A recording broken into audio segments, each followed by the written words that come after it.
আচ্ছা, পাস্তা পছন্দ নাকি চাউমিন পছন্দ? আমার কিন্তু পাস্তা খেতে খুবই ভালো লাগে।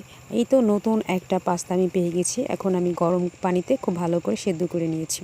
এরপর তেলের মধ্যে রসুন ছেড়ে সাথে ক্যাপসিকাম এবং মরিচ দিয়ে খুব ভালো করে ভেজে নিব। ভাজাটা কড়া করবেন না, হালকা সটে করে নিব। এরপর লবণ দিয়ে আবার একটু ভালো করে ভেজে নিলাম।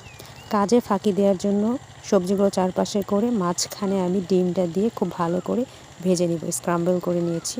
এরপর আমি প্যাকেটে থাকা মশলাটা দিয়ে খুব ভালো করে ভেজে হালকা একটু পানি দিয়ে একটু গ্রেভি গ্রেভি করে নিয়েছিলাম। এরপর সেদ্ধ করে রাখা পাস্তাটা ঢেলে দিব এবং সুন্দর করে ভালো করে রান্না করে নিব। পাস্তা খেতে আমার মোটামুটি ভালোই লাগে, খুব যে ফেভারিট তেমন না, কিন্তু পাস্তা আমি খাই।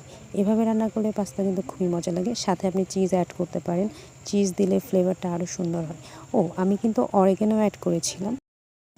অরিগ্যানো দেওয়ার ফলে ফ্লেভারটা খুবই ভালো আসছে। Bye bye.